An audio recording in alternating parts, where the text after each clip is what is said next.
Hello everyone, happy new year. আমার পরীক্ষার জন্য, প্র্যাকটিক্যাল পরীক্ষার জন্য একটা ড্রেস বানাতে হবে। তার জন্য আমি দুটো কাপড় নিয়ে নিয়েছি, যেহেতু আমি দুটো কালার দিয়ে বানাবো, একটা হলুদ আর একটা রেড। এটা দিয়ে একটা আমি বেবি ফ্রক করব, যেটা খুব সুন্দর। আর আমার কাছে এটা তো বানানো জামার মধ্যে অন্যতম। তো এটা বানানো তো হয়ে গেছে, কিন্তু আমি ভাবছি এটা খুব একটা সিম্পল লাগছে, তো এটাকে একটা হালকা ডিজাইন দেওয়া যায়। তার জন্য আমাকে এখানে এটা কালার ইউজ করতে হবে। চলো সেটা করে নিই। ড্রেস হয়ে গেছে রেডি। লাইটটার জন্য কালারটা ঠিক বোঝা যাচ্ছে না, তবে এটা দেখতে কিন্তু খুব সুন্দর।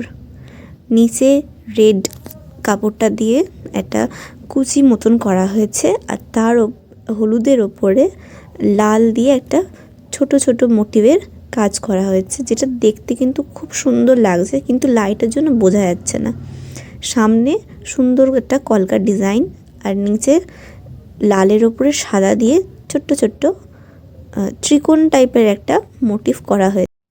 বটম পার্টে কলকা এবং নিচে কুচিটার ওপরে সাদা দিয়ে একটা ত্রিকোণ টাইপের করা হয়েছে, এবং ছোট্ট ছোট্ট ডটস আছে এটা সামনের দিকে।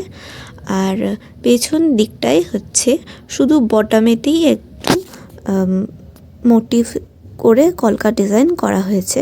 আর যেহেতু সময় পাইনি, তাই ব্যাকে কোনো ডিজাইন করা হয়নি।